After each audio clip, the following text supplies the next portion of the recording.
My dad was the kind of man who never forgot to check the oil, never missed a birthday, and always answered the phone with the same line. "Hey, bud, everything good?" I thought I knew who he was. A quiet, steady presence in the background of my life. Weekend handyman, grill master, the guy who fixed leaky faucets at midnight without complaining. I trusted him like you're supposed to trust your father. Until one random Saturday afternoon, when a detour off the interstate dropped me into a town I'd never been to, and changed everything I thought I knew about him. I was driving back from a friend's wedding in Vermont. Hungover, a little sunburned, and definitely dehydrated. I took a wrong exit near a place called Wexler, a small town about 45 minutes from where I grew up. Nothing special. A gas station, a few diners, a strip mall with a laundromat, and a shoe repair place.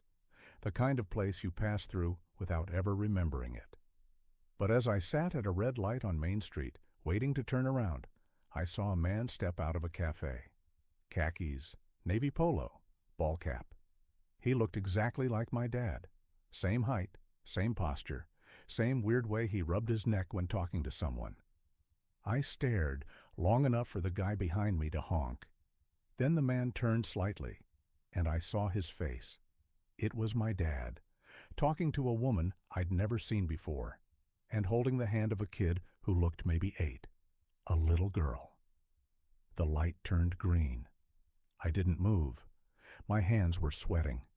I fumbled for my phone and took a picture, just one, before pulling into a parking lot behind a florist shop and sitting there, frozen. My dad was supposed to be on a fishing trip that weekend with his college buddies. So why was he standing in front of a cafe in Wexler with a woman who wasn't my mom and a child I'd never met? I didn't call him. I didn't even call my mom. I just watched.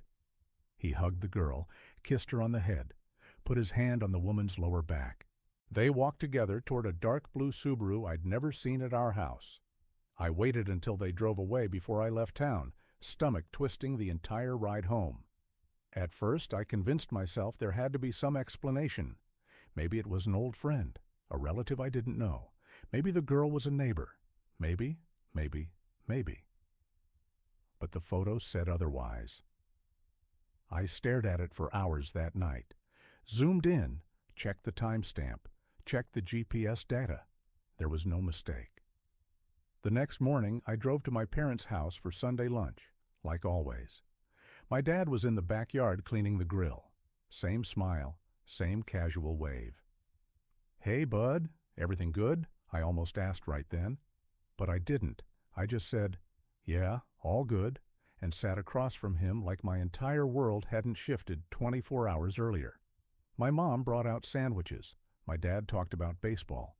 I nodded, laughed at the right moments, and pretended not to notice that he was wearing the same ball cap he'd had on in Wexler, the same one he said he forgot at the lake house last weekend. That night, I went digging, through drawers, glove compartments, old receipts. Anything I could find at my parents' house that might explain what I saw. It didn't take long. In the trunk of his car, behind the spare tire, I found a second phone. Cheap, burner style. No password. Inside were dozens of texts, from a number saved as R. "Emma's school conference is at 3:30. Can you make it? Missed you this weekend. She asked when you're coming back. Happy birthday, babe. Love you." Emma, that was the girl's name, and this wasn't a fling. This was a life. He had another family, and they lived 42 miles away. I didn't sleep that night. I just sat in my apartment staring at the burner phone I'd found in the trunk of my dad's car, reading every message over and over until the words blurred. It wasn't just some affair. It wasn't late-night hotel rooms or secret weekend trips. It was routine. Birthday reminders, grocery lists, playdates, notes about the mortgage on her house, photos of a kid drawing a picture of Daddy and hanging it on the fridge. And one message that made my stomach drop. "Can you pick up Emma from school Friday? I have a meeting and traffic's been crazy lately. Love you." Sent the same day he told my mom he had a doctor's appointment. I sat there with both phones in front of me, the burner and the one I'd grown up seeing in his hand for years, wondering how many lies a man could balance at once, and how he'd done it so quietly. The next morning, I drove to their house again. My parents, my real parents, my mom. She was in the kitchen, humming, folding dish towels, acting like the world hadn't cracked in half. I didn't say anything. I couldn't. I just kept picturing her face if I told her. The way she'd look at me, or worse, him. How it would break her. I waited until he came home. Same routine. Jacket off, kiss on her cheek, beer from the fridge, plopped onto the couch like everything was perfectly normal. That's when I finally said it. Not loudly, not angrily. Just, "Who's Emma?" His face didn't change at first. Then he blinked, once, and all the color drained from it. "What did you say?" he asked. My mom looked up from the stove, confused. "Who's Emma?" He opened his mouth, but I cut in. "I saw you, in Wexler, outside the café, with her, and the little girl." I pulled the burner phone out of my jacket and dropped it on the table. He didn't even try to deny it, didn't even touch the phone, just sat there, frozen, like someone had hit pause on his whole face. My mom stared at the phone, then at him. "What is this?" He didn't answer her. He looked at me, and he said, "I was going to tell you." That's what did it. Not the cheating, not the double life. That sentence. Because it was the same one he'd always used when I was a kid, and he got caught lying about something small, losing his temper, forgetting a promise, missing a game. "I was going to tell you." It was never true. It was just his parachute, his way out. The rest happened fast. My mom stormed out of the room. He followed. She slammed a door. He raised his voice. I stood in the hallway, listening to the only marriage I'd ever known unravel behind a wall. I wanted to be angry. I was angry. But mostly I felt hollow. Because if your own father can lie like that, not just once, but for years, what does that say about everything you believed growing up? The fishing trips, the advice, the moments that felt real. Were they? Or were they just the half he decided I could have? Later that night, he asked to talk to me alone. We sat outside on the back porch, same one I used to jump off with my cousins when we were kids. He told me the girl's name was Emma. She was 7. Her mother's name was Rachel. He'd met her at a supplier conference 10 years ago. They'd stayed in touch. It started as a friendship, then something else. They were together for almost 9 years. 9 years? I repeated, staring at him. That wasn't supposed to happen, he said. She got pregnant. I couldn't walk away. I almost laughed. You walked away from us. He didn't respond, just looked at me like a man who didn't even know which life was the real one anymore. He still tried to justify it. Said he never loved Rachel the way he loved my mom. Said he never meant to have a second family. Said he did the best he could. But here's the thing about people who betray you. They always think intention is enough. Like meaning well can undo the damage. Like love makes it okay. It took me 2 weeks to reach out to her. Rachel, Emma's mom. At first, I wasn't even sure I wanted to. What was I supposed to say? Hey, I'm the son from the other family you've been helping keep a secret for nearly a decade. Want to grab coffee? But the longer I sat with the weight of it all, the lies, the confusion, the fact that my entire childhood was now under question, the more I realized I couldn't move on without knowing the rest of the story. Because whatever my dad told me, it was only half of it. And I wasn't going to build the next chapter of my life on more lies. I found her Facebook page. Private, of course, but her profile photo was unmistakable. The woman from the café in Wexler. Holding the same little girl I saw my dad kiss on the forehead like he'd been doing it every day of her life. Emma. I sent a message. Simple, direct. Hi, Rachel. You don't know me, but I think we need to talk. I'm Tom, David's son. No response. Not that day, not the next. But 3 days later, I woke up to a reply. I was wondering when this would happen. Name the place. We met in a library cafe on the edge of Wexler, public enough to be safe, quiet enough to talk.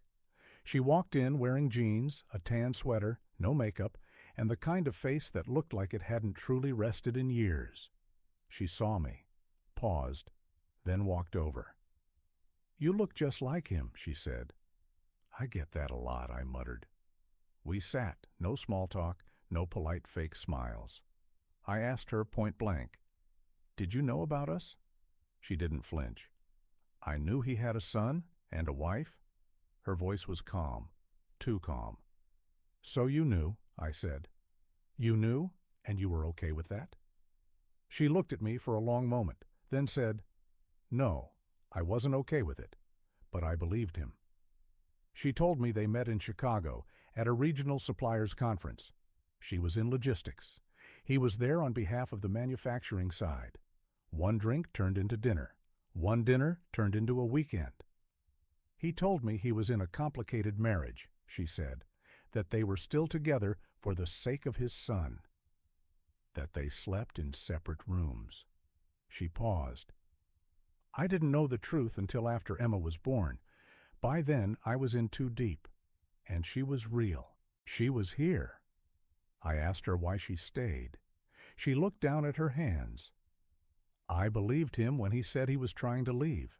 I believed him when he said he just needed more time, and I didn't want my daughter growing up thinking her dad abandoned her. Her eyes welled up, but she didn't cry.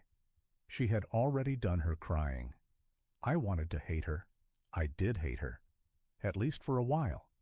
But sitting across from her, listening to her describe the same man I knew, the same mannerisms, the same soft-spoken charm, the same you always know where you stand with me attitude, I started to realize something.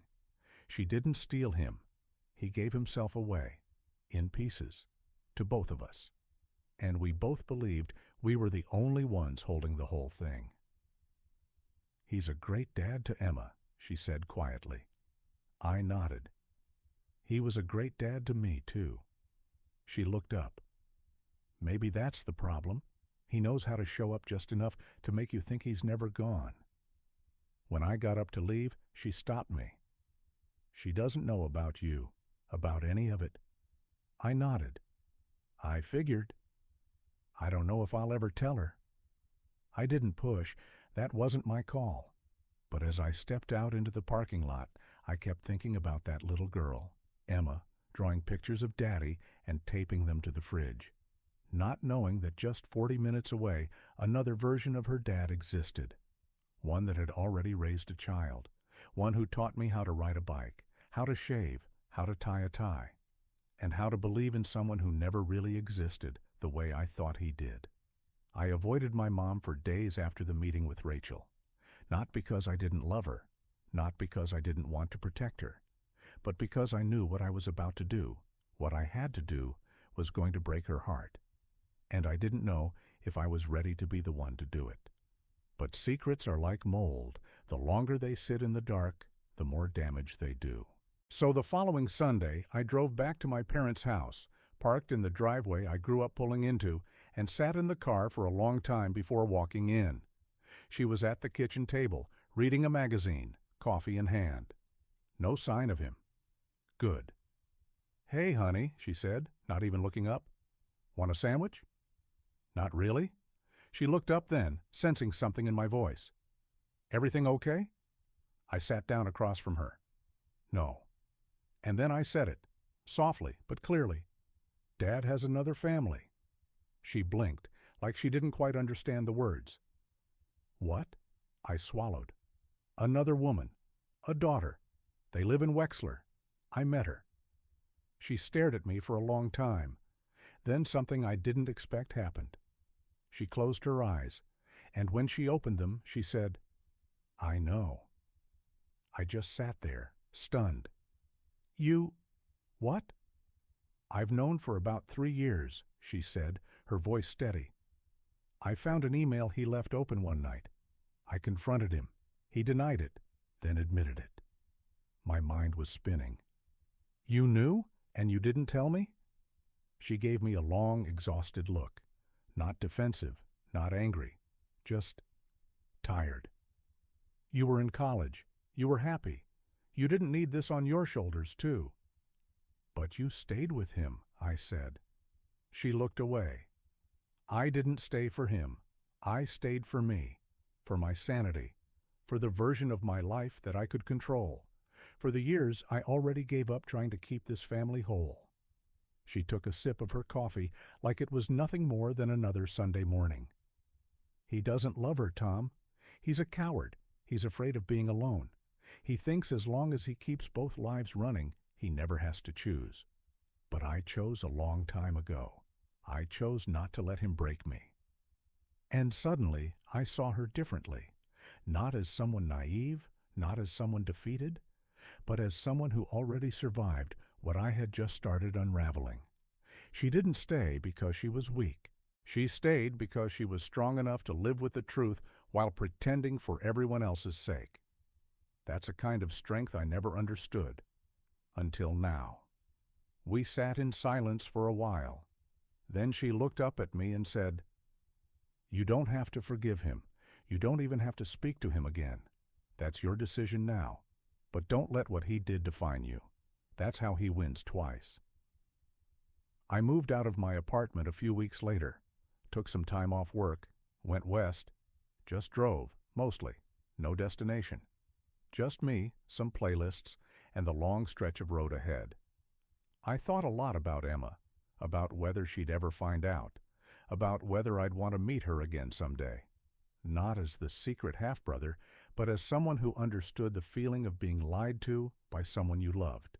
And I thought about my dad, the man I used to admire, and how that version of him died the moment I saw him step out of that cafe in Wexler. I don't know if I'll ever speak to him again. Maybe someday, maybe not. But if I do, I know what I'll say. Not, "How could you?" Not, "Why?" Just, "You had the chance to be honest, to be better, to be real, and you chose yourself instead."